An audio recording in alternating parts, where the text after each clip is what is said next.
Using the quadratic formula, this is Unit 4, Section 4. So, short lesson today, but that's okay. So, we need to solve these quadratics using the quadratic formula. So, let's first define the quadratic formula, because we need to have that. So, if you remember this, great. If not, that's okay. Quadratic formula is x equals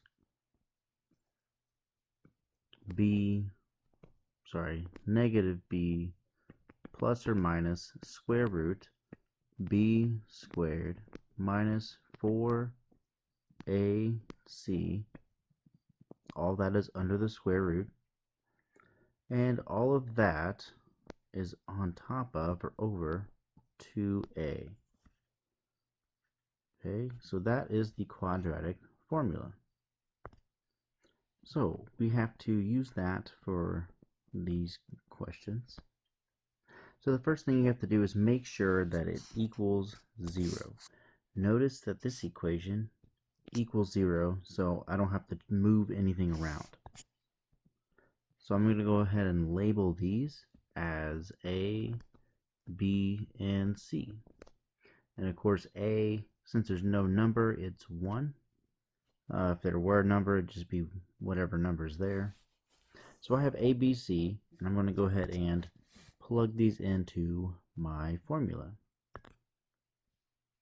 So first thing I'm going to do is write the quadratic formula again. So negative b plus minus square root of b squared minus 4ac, all that under the square root, all over 2a. So now I have these a, b, c. I want to plug those in the numbers that I have, okay? So I have x equals, so negative b, well, since b is 6, I'm going to have negative 6 plus minus square root of b squared, so b is 6 again, so 6 squared, minus 4 is always there, and then the 4ac is 4 times a times c, so you can do parentheses or times, it's whatever, same thing.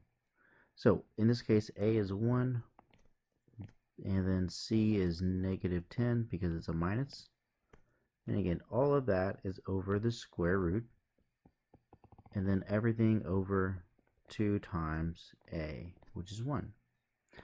Now let's go through and slowly start to shrink all these and condense all the numbers. So I'm going to go ahead and change. I have x equals negative 6, doesn't change, plus minus square root. So 6 squared is 36. And I'm going to multiply these three numbers. So I have negative 4 times 1 is negative 4. Times negative 10 is plus 10. Oh, I'm sorry, 40. Wow. Plus 40. Then all over 2 times 1 is just 2. Alright, now I'm going to add those. So I have x equals negative 6 plus minus 36 plus 40 is 76. All over 2. Alright, so now, since there is no square root of 76, I'm going to have to come over here and reduce that. So, kind of like we did before, we did it's called prime factorization, where we split it up into a bunch of numbers and look for pairs and all that stuff. So, 76 can split up into 2 times, let's see, 38. And then 38 can split up into 2 and 19. And 19 can't do anything. So we have a pair of 2's. So the 2's will come out. And then the 19 stays. Okay, so I'm going to go ahead and rewrite what we have over here. So this changes. I would have x equals negative 6 plus minus. So now instead of square root of 76, we have 2 square root of 19 all over 2. Okay, now notice we have -6, 2, and 2. All three of those are outside the square root. None of them are inside of the square root, so that way we can reduce them for our final answer.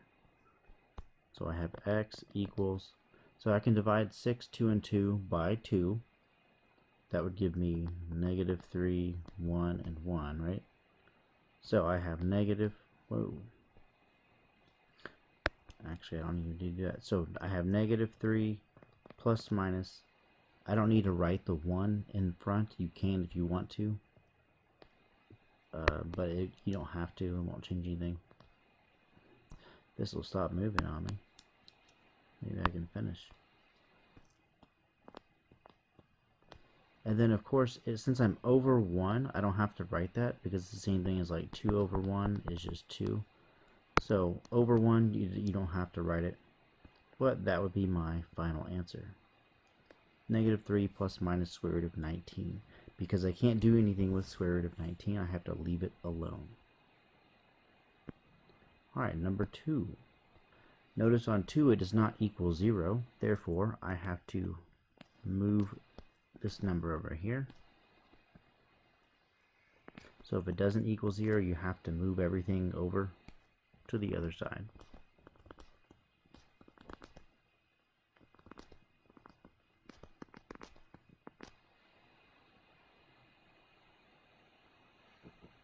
Alright, now we can go ahead and label. So I have A, B, and C. That one looks almost like the other one. That's okay. And A is 1 since we don't have a number there. Now I'm going to go ahead and just plug in the numbers since we already have the equation or the quadratic formula. So x equals -b is -6 plus minus square root b squared, so 6 squared, minus 4 times a times c, which is 10. All of that under the square root, then all over 2 times a. Now I can go ahead and simplify some of this.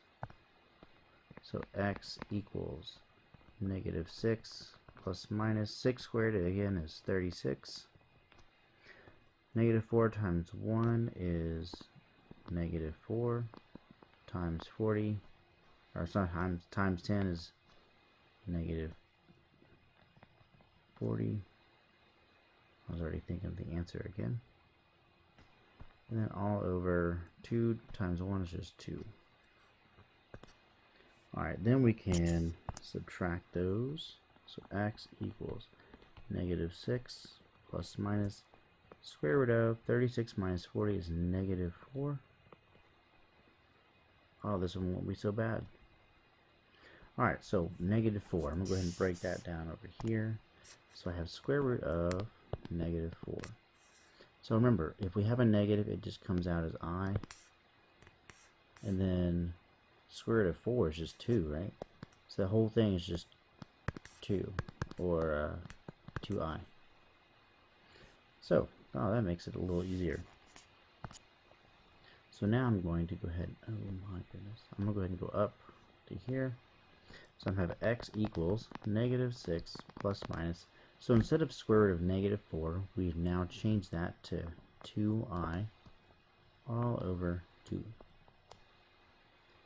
Now again, because we have -6, 2, and 2, none of which are in a square root, we can reduce them all.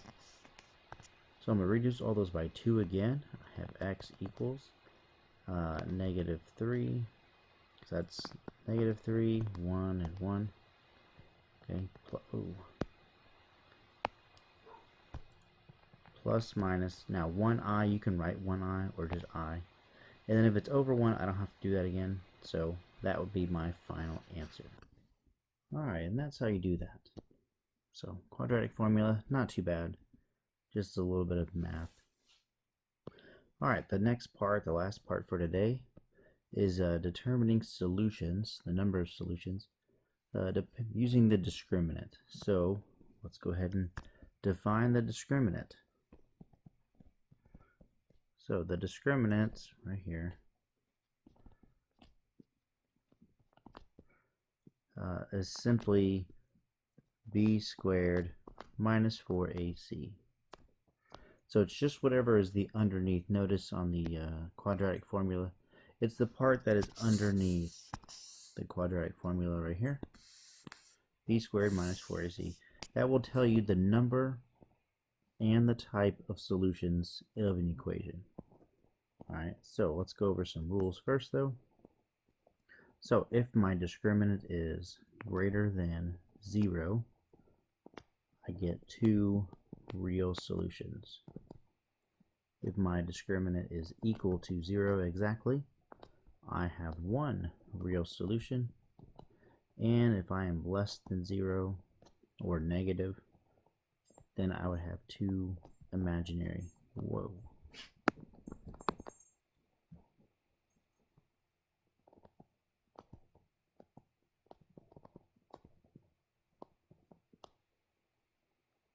So those are my only 3 options. 2 real, 1 real, 2 imaginary, and that's it. So let's go ahead and do this. This won't take very long. So again, I have A, B, and C, and I'm going to plug this into b squared minus 4ac. So b squared, b, you see, is negative 5. So I have negative 5 squared minus 4 times a is 2, and c is 3.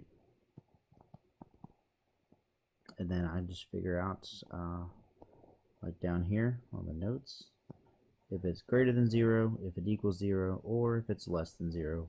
Those are my only 3 options that I have. So back up here, negative 5 squared is 25. Then I have negative 4 times 2, negative 8 times 3 is negative 24. Well, 25 minus 24 is 1. So if I go down here, 1 is greater than 0. So I have 2 real solutions. And that's what I'm asking for, is determine the number and type of solutions. So my answer that I'm looking for is actually 2 real solutions. That's it. That's all you got to figure out on this one. So number 4, same thing. I have A, B, and C. So A is negative 3, B is 4, C is negative 7. And I'm going to go ahead and do the same thing. So I have b squared minus 4ac. So b is 4 squared minus 4 times a is negative 3 times c is negative 7. Alright, 4 squared, 16. Negative 4 times negative 3 is positive 12 times negative 7 is negative 84. Now if I subtract that, 16 minus 84, I get some negative number, right? I don't really know what it is. I'm not going to figure it out. I don't really care. The fact that it's negative means that if I go down here, it is less than 0, so I have 2 imaginary. That's all I'm looking for. So my answer on this one would be 2 imaginary, and I'm done.